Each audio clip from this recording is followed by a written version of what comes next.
Estimados alumnos, ¿cómo están? Mi nombre es Fernanda Osorio, tutora académica de IPP, y en esta cápsula les traigo algunas preguntas del examen de práctica para que podamos prepararnos de mejor manera para el examen final y que ojalá todos puedan aprobar. La primera pregunta que les traigo tiene que ver con el acto procesal formal en virtud del cual una persona distinta a la del órgano persecutor, en este caso el Ministerio Público, ¿no es cierto?, ejerce una acción penal en contra de otra persona determinada. Por lo tanto, aquí nos preguntan por alguien distinto del Ministerio Público. Tenemos que identificar entonces dentro de las opciones que nos entregan, ¿no es cierto?, cuál o cuál forma sería la de poder iniciar una investigación de un hecho que tenga caracteres de delito. En esta parte, la idea es que puedan responder junto conmigo, que puedan responder antes de entregarles la respuesta correcta. Por ende, les voy a dar un par de segundos para que puedan responder.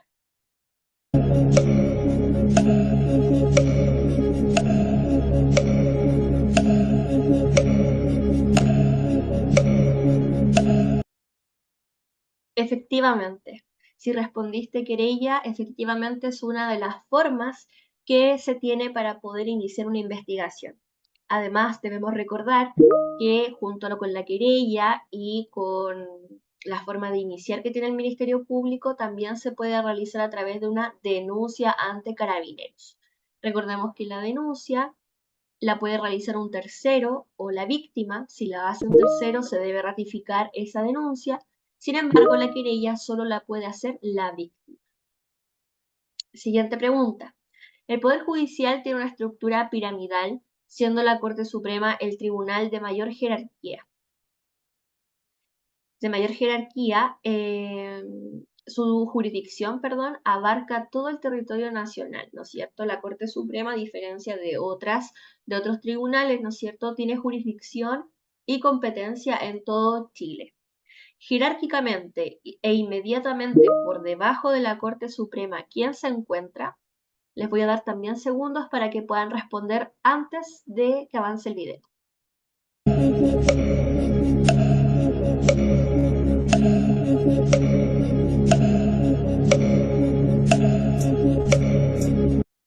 Efectivamente, espero que hayas respondido Corte de Apelaciones. La Corte de Apelaciones está inmediatamente por debajo de la Corte Suprema, teniendo a su cargo, por así decirlo, un conjunto de comunas o una región en muchos casos, y luego tenemos los tribunales de primera instancia, que serían los tribunales, por ejemplo, civiles o de familia o laborales. Esta es la estructura que maneja nuestro Poder Judicial, ¿no es cierto?, para poder de alguna forma estudiar los tribunales y también, por así decirlo, ordenarlos según su jerarquía. Sigamos. Con este cambio que se hace, se abandona el antiguo modelo inquisitivo, ¿no es cierto?, en el que el juez era quien dirigía la investigación, además acusaba a los detenidos, los juzgaba y dictaba sentencia. ¿A qué forma o a qué texto, a qué se refiere este texto? Sigamos también entregándoles algunos segundos para que puedan responder.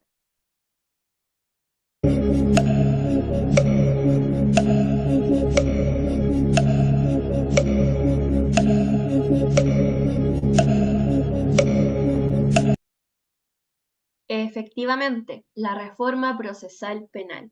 Antiguamente, tal como lo dice la pregunta, el juez estaba a cargo de todo, además de dirigir la investigación de los delitos, acusaba, formalizaba a los detenidos, ¿no es cierto?, los juzgaba y dictaba sentencias. Sin embargo, se consideró al momento de discutir la reforma procesal penal, ¿no es cierto?, que era necesario que otros órganos estuvieran a cargo de la investigación o de la acusación, ¿no es cierto? Porque en Chile el juez no puede no puede formar parte, digamos, de, por ejemplo, la investigación, ¿no es cierto? O formarse un juicio desde tan temprano. La idea es que ellos solamente se formen un juicio a través de las pruebas que en este caso, junto con la reforma procesal, trae el Ministerio Público a través de los fiscales, por ejemplo. ¿Ya? Me alegro que hayan respondido bien en el caso de que lo hayan hecho. La siguiente pregunta. Cada escrito que se presenta al tribunal se acompañará de las siguientes copias. Aquí les dan una serie también de alternativas para que puedan responder. ¿Cuántas copias tiene que tener cada escrito al momento de acompañar?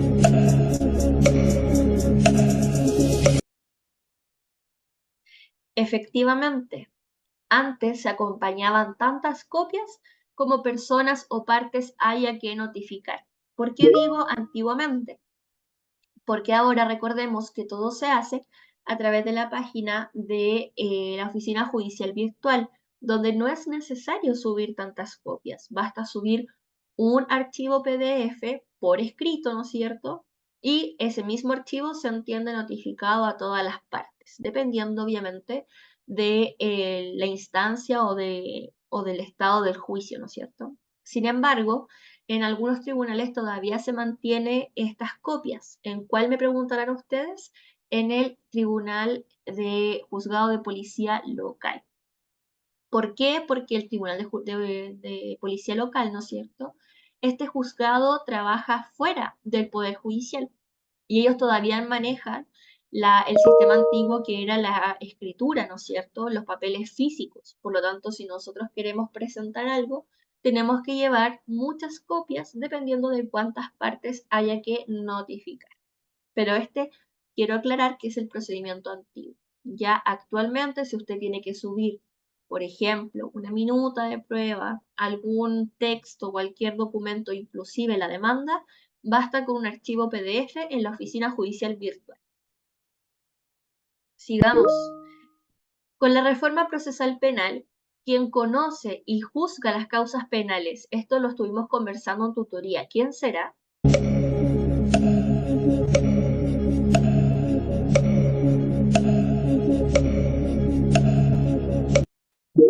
Efectivamente, tal como lo dijimos en tutoría, quien conoce y juzga es el Tribunal de Juicio Oral en lo Penal, ¿no es cierto?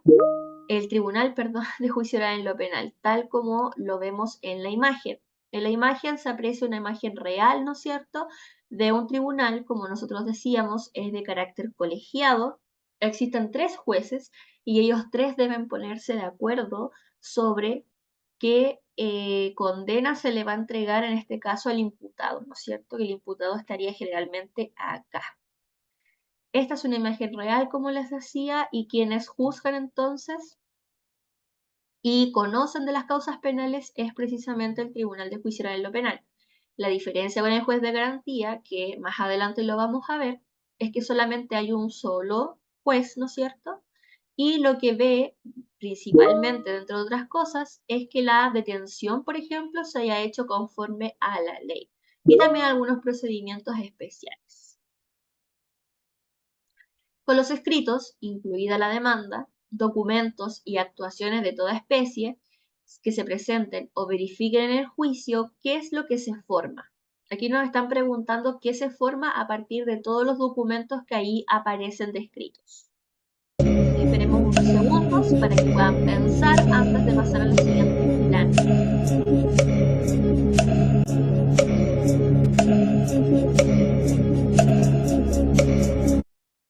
Precisamente, el expediente, ¿ya? Esto también forma esto también forma esto también forma, perdón, lo que tiene que ver con el sistema antiguo. Antes de la oficina judicial virtual, esto también es una imagen real sacada del Poder Judicial, donde toda esa carpeta que ustedes ven ahí conformaba un expediente, lo que hoy podemos sacar el ebook a través de la oficina judicial virtual y que es un conjunto de PDFs. Si ustedes van al juzgado de policía local, por ejemplo, el expediente sería algo como esto, no tan grande porque en general esos juicios no suelen ser tan largos, ya. Acá pensemos en un juicio civil, tenía muchas, muchas hojas. El problema es que uno antiguamente tenía que ir, solicitar esta copia, ¿no es cierto? Y uno no podía llevarse el archivo. Tenía que ir a sacar copia, ¿no es cierto? O sacarle fotos si es que uno ya tenía un celular con cámara.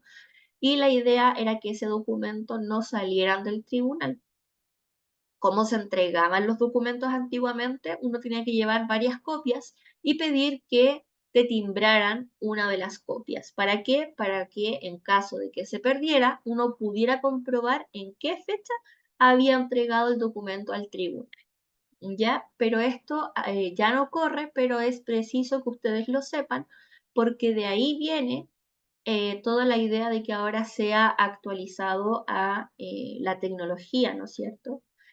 Esta idea surge porque obviamente se perdieron documentos, uno tenía que comprobar que lo había entregado y ahora basta con subirlo a la fecha. Ahora, ¿qué ocurre si yo no lo puedo subir porque la página se cayó, está mala? La misma oficina judicial virtual entrega un certificado de que ese día, a esa hora que ustedes intentaron ingresar, la página estaba caída. Y uno ahí puede solicitar, por ejemplo, más plazo o entregar un documento después. Pero esos son en casos bastante acotados. Sigamos.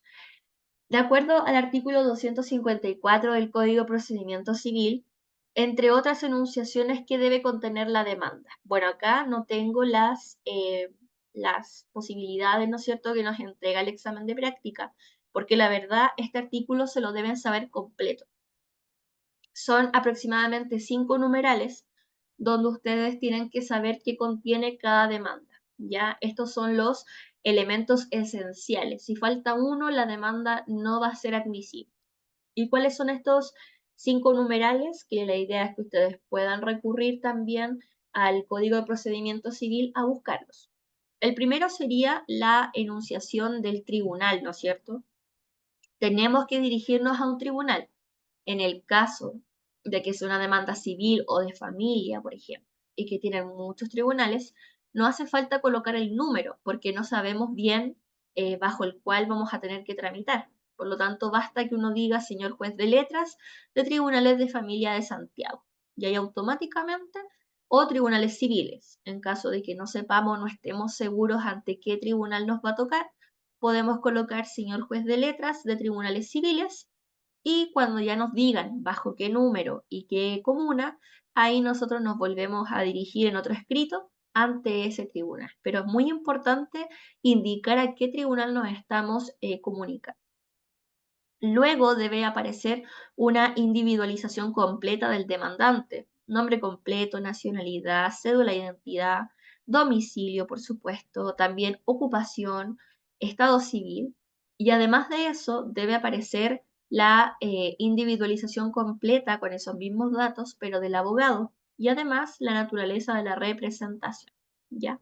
Recordemos que un abogado puede aparecer como el patrocinante, ¿no es cierto? Como el oficial o también puede aparecer como abogado cuando se le entrega, perdón, como apoderado cuando se le entrega poder a otra persona. Entonces es importante que sepamos qué abogado es el que está presentando la demanda. Si es el apoderado que tiene poder en ciertas cosas frente a la causa o va a ser el patrocinante como oficial, por así decirlo. Luego, en el número 3 nos dice que tiene que aparecer una individualización completa del demandado, con exactamente los mismos datos. Y volviendo al número 2, un detalle bien importante que tiene también que ver con la reforma nueva, ¿no es cierto?, sobre la tramitación electrónica, es que debe aparecer también como forma de contacto un correo válido para poder notificar. Ya, eso va en el punto número 2.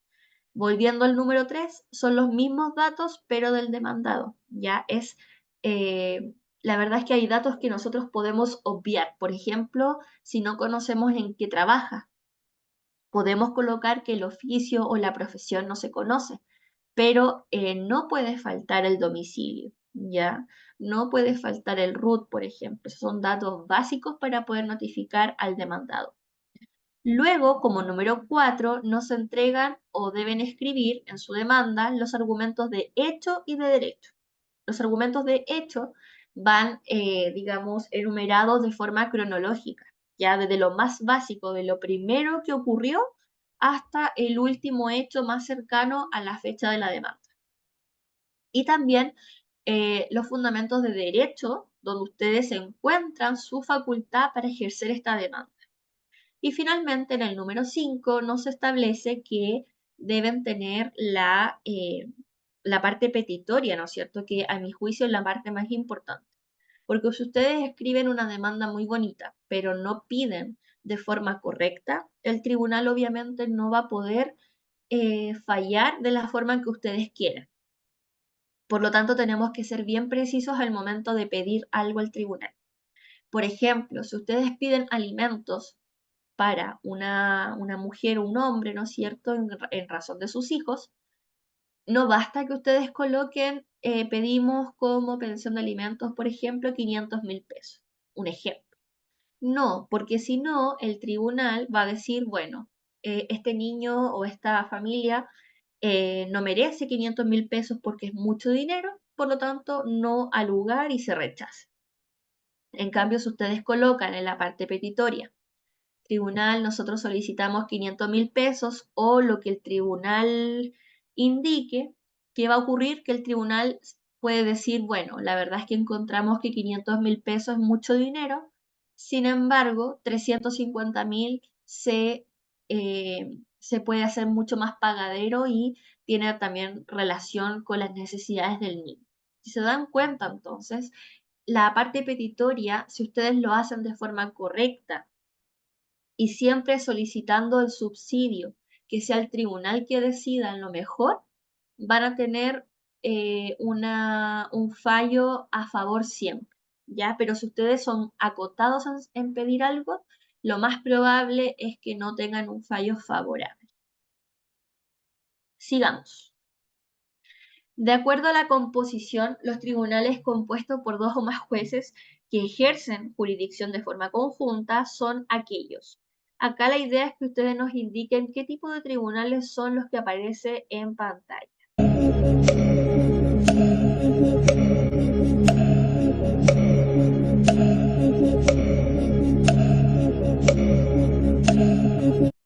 Efectivamente, los tribunales son colegiados. Y acá repetimos la misma foto porque el Tribunal de Juicio Oral en lo Penal es el ejemplo clásico de tribunales colegiados. Acá, estos tres jueces que aparecen ahí en la pantalla, ¿no es cierto? Ellos toman acuerdo, ¿ya? Pero no un acuerdo unánime. Ellos podrían estar en desacuerdo. Para esto tienen que haber dos votos a favor de una misma decisión y uno en contra.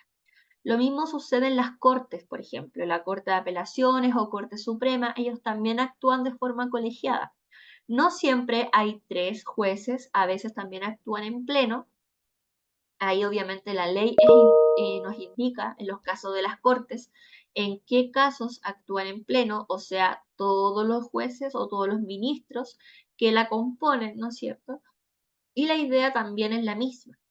La idea es la mayoría, ya no pide unanimidad porque si no estaríamos en un juicio eterno hasta que estas personas se pongan de acuerdo. Entonces aquí basta que solamente dos se pongan de acuerdo y uno obviamente va a estar en desacuerdo o va a tener algún reparo frente a la decisión que se ha tomado. Y también es muy importante saber en toda la jurisprudencia que ustedes puedan leer, ¿qué toma en cuenta un juez para no estar de acuerdo con sus compañeros? Ya, eso también suele ser bastante interesante. Si bien ese voto no se toma en cuenta al momento de tomar la decisión, sí tiende a ser un bastante interesante para el estudio y también para poder construir una estrategia del caso. Sigamos. Dictar sentencia cuando corresponda en el procedimiento abreviado que contempla la Ley Procesal Penal. ¿A quién le corresponde?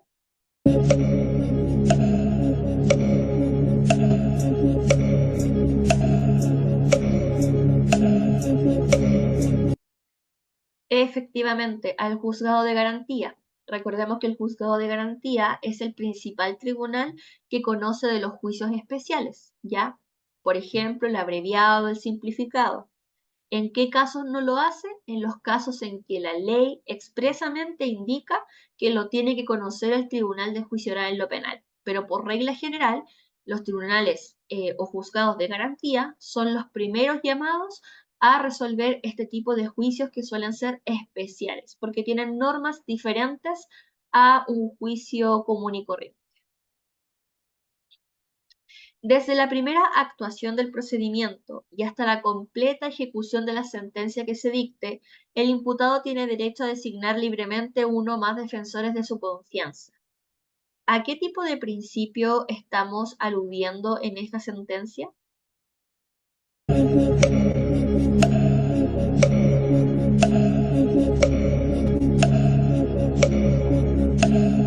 Esto también lo hablamos en tutoría, ¿no es cierto? A la libertad de defensa. Y esto también está obviamente íntimamente relacionado con el derecho a la defensa. Por un lado, un imputado tiene derecho a ser defendido por la Defensoría, ¿no es cierto?, penal pública o también por abogados particulares. Pero la libertad de defensa tiene esta particularidad de que faculta al imputado para poder designar abogados de su entera confianza, ¿ya? O sea, no puede elegir o no está obligado a elegir dentro de un catálogo, ¿no es cierto? Él puede elegir a cualquiera que obviamente sea de su confianza. Y esto también está muy de la mano con la nueva reforma procesal, que es la que actualmente rige en Chile. Algunos, como forma de crítica, dicen que es muy garantista, ¿ya? Pero finalmente esto tiene su sustento en el debido proceso, también el derecho como fundamental de la igualdad ante la ley y de obviamente no caer en la indefensión y tener las armas para poder enfrentar cualquier tipo de juicio. Sigamos. Otra pregunta del examen de práctica, ¿no es cierto? Consiste en la idea que solo sean, perdón, investigados aquellos hechos en que al Estado le parecen particularmente graves dentro de todo un universo de conductas típicas. Esta afirmación también corresponde a un principio. ¿A cuál será?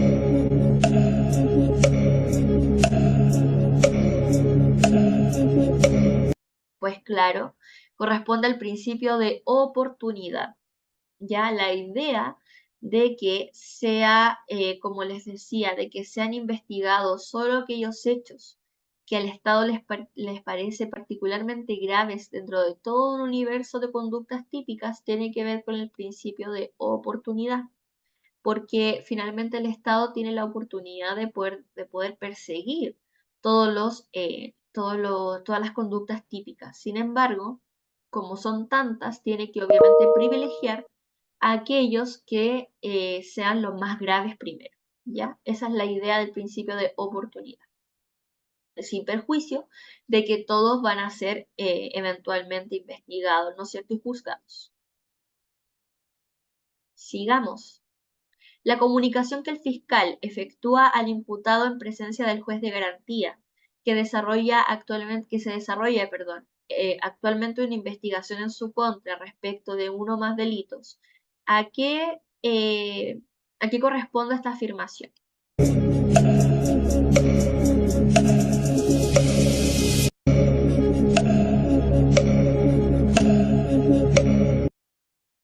Precisamente a la formalización. Y acá tenemos otra foto que es también del Poder Judicial, ¿no es cierto? Una foto real de cómo se ve un juzgado de garantía.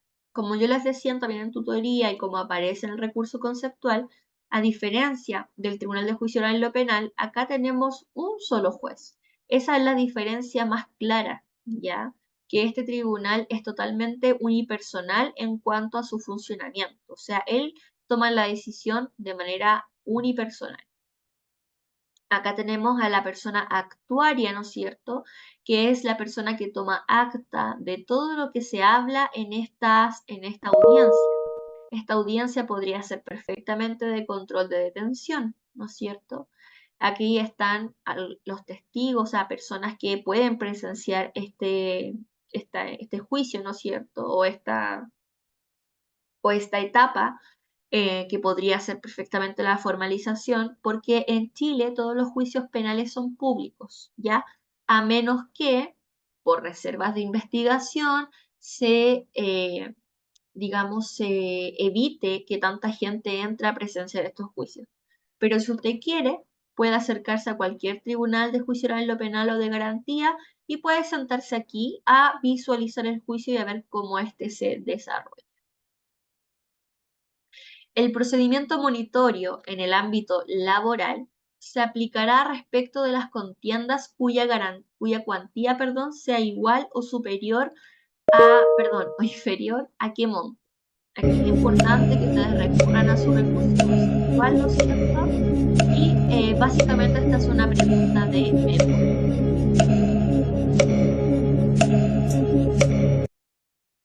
Claro que sí, 10 ingresos mínimos mensuales es la cuantía de un procedimiento monitorio en el derecho laboral, en tribunales laborales.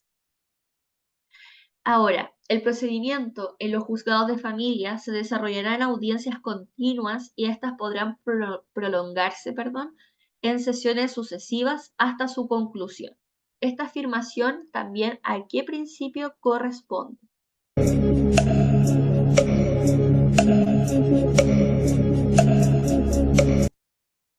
Efectivamente, al principio de concentración, nosotros hablábamos en tutoría, ¿no es cierto?, que las audiencias de familia se desarrollan todo en una sola audiencia, ojalá. La idea es poder empezar y terminar el juicio ahí. Sin embargo, ocurre que no siempre se pueden terminar porque una de las partes se presenta sin abogado, ¿no es cierto?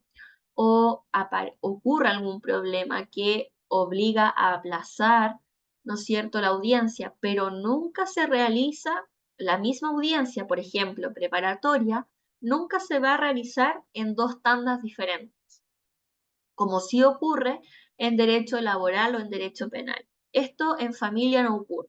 Nosotros nos conectamos o asistimos a la audiencia preparatoria y se termina con la resolución que nos indica los hechos que vamos a probar, que recibe la causa a prueba y nos da el pase a el juicio. Y luego en el juicio se realiza todo en una sola audiencia de ojalá una hora, pero nunca se realizan tandas diferentes.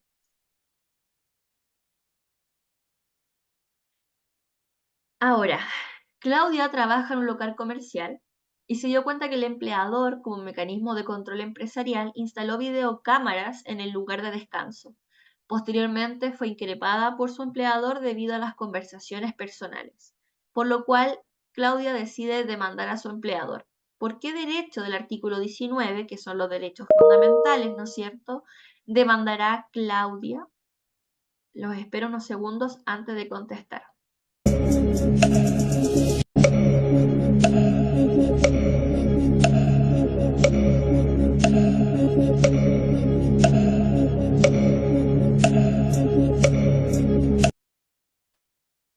Y claro, en este caso, Claudia se va a, digamos, a escudar o se va a defender a través de la inviolabilidad o mejor dicho, el derecho a la privacidad y al honor, ¿no es cierto? Gracias a eso, ella se va a defender de las cámaras del empleador. Y esto también podría tener relación con la inviolabilidad, porque son derechos muy parecidos. La diferencia es que el derecho de inviolabilidad tiene que ver con el hogar. ¿Qué pasa si un vecino coloca una cámara que da hacia la puerta de mi casa o hacia una de mis habitaciones? Que ha pasado mucho, lamentablemente. Bueno, ahí tendríamos que defendernos con la inviolabilidad del hogar y de las comunicaciones. Pero acá claramente se viola el derecho de la privacidad y del honor, porque finalmente se nos juzga o se nos increpa, ¿no es cierto?, por conversaciones personales y probablemente no tengan nada que ver con el ámbito laboral. Espero que les haya gustado esta cápsula, espero que les sirva mucho de apoyo para su eventual examen. Espero que logren aprobar y nos vemos en un siguiente curso. Que tengan un muy buen término de bimestre. Hasta luego.